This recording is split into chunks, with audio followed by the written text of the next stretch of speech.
reflecting back on my time as a teacher and how, as a teacher, there were three different kinds of students, basically. There were the ones who didn't care at all. And obviously that's sad, but I don't really want to talk about them tonight.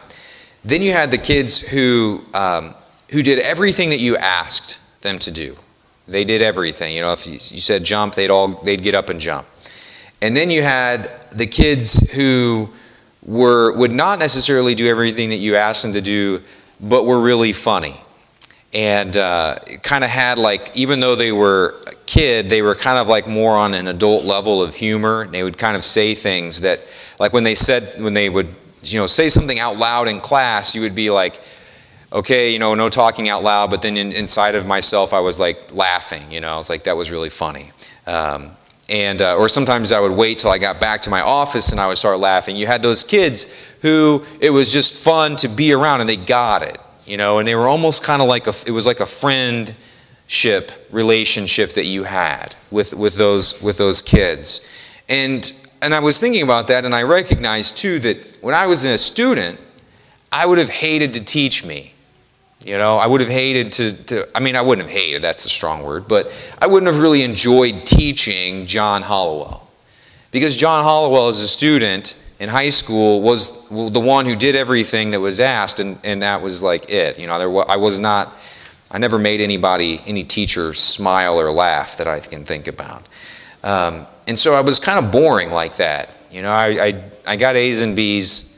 And I did everything that was expected of me, but I didn't really go any further than that. And I was mainly because I just thought of them as my teachers as being completely beyond me. But anyway, the reason I bring that up, that whole relationship, is because I was struck by the line in the first reading today where God says, "It is too little for you to be my servant. It is too little for you to be my servant." It's not enough, God's saying, for you to be my servant. And I don't want you, God is telling us, I don't want you to stop there. I don't want you to just be my servant. I don't need servants.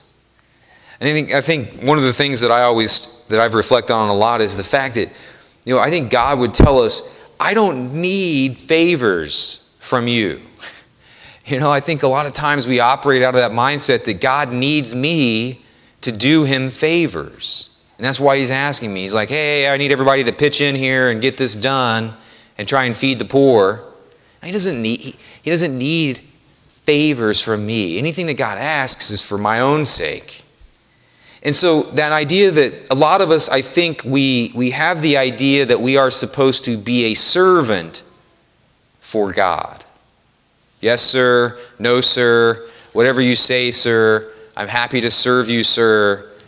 You are God. I am me. I will look down at the ground, not talk to you. I will do all the things on the checklist. I will do my chores. I will go to Mass on Sunday. I will do all the things that you ask, and I will be your servant. And God says exactly what he says in the first reading. It's too little for you to be my servant. And that sounds harsh, but it's actually good news. Because what we find is that, as John Paul II, as the church has said many times, what we find at the heart of the gospel is not commandments, not a checklist, not a list of favors that God needs done. What we find at the heart of the gospel is a person. It's Jesus. And what that person is asked of us is not to be just a servant. It's to be a friend. Jesus literally wants to enter into a relationship not just of service and servanthood, but he wants us to elevate that to where we are and we consider ourselves to be a friend with him and of him and a friend of God. That's the crazy thing about it. He's elevated us to that potential, and he's saying, that's what I want you to strive for. I don't want people running around just doing favors for me. I could get all that done on my own, Jesus would say, and God would say. If God made all this, then he certainly doesn't need me to go do a favor for him. What he's saying is, I want to be in a friendship with you, and I will not let you stop at just being a servant. And so kind of like a teacher, I think when we look at it, are we somebody who God likes being with? Do we behave in such a way where we really approach God as a friend? Because that's the crazy thing about it is we would never be friends. In the way that God wants to be friends with us, we would never be friends with ourselves. It would be too much work. You think about all the people that we're friends with in our life, and it's all the people that it's actually really easy for us to get along with. God's like, hey, I'll work with you for 30 years. I will help you become my friend. I will be patient with you. And He does, and He sticks around even when we reject Him and we tell Him to go away and we say, I don't want anything to do with you and I just want to be a servant and I just want to do favors and check things off and feel really good about myself like the Pharisees did. And God's like, yeah, I'll let you grow out of that. I'm going to stick around. I'm going to keep trying to be your friend even despite the fact that you don't want to be mine. And so Christ is asking not just for service from us, not just for us to be His servants, but to be a friend of His. And a couple of things then about friendship. What do we know about friendship? Well, when we're in friendship with someone else, a true friendship is one where we look for what makes the other person happy. We look for what makes the other person happy. If I'm really in a friendship with someone else, and I can be in fake friendships, where I really am just using that other person, that's not really a friendship. But if I'm in an authentic friendship with someone else, then I'm going to look and ask myself, what makes that other person happy? What is that other person's good, and what can I do to achieve it?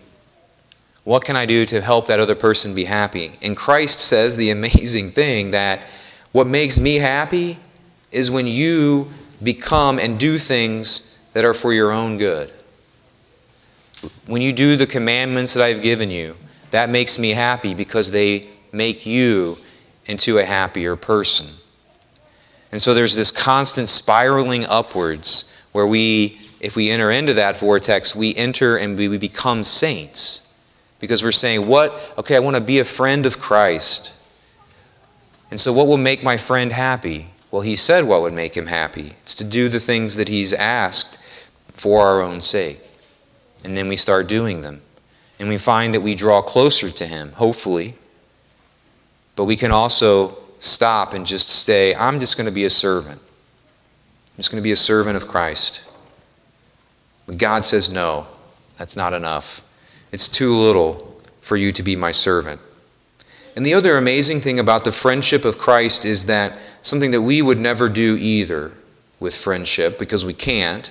But what He promises is, not only am I inviting you to be my friend, I will actually help you fall in love with me. I will give you the grace that you need to actually love me back. Which is kind of sad that He needs to do that, but it's also amazing at the same time. He says, in your weakness, you will sometimes fail to be my friend, and you will hate me. And you will leave me, and you will abandon me as my friends did in the Garden of Gethsemane and at the cross. You will abandon me and you will leave me, but I will continue to give you the grace to be my friend. Most of us, if we had to go that far to help someone else be our friend, we would not be their friend. Hey, I'll walk to Timbuktu and back just to help you become my friend. We would, just find another friend.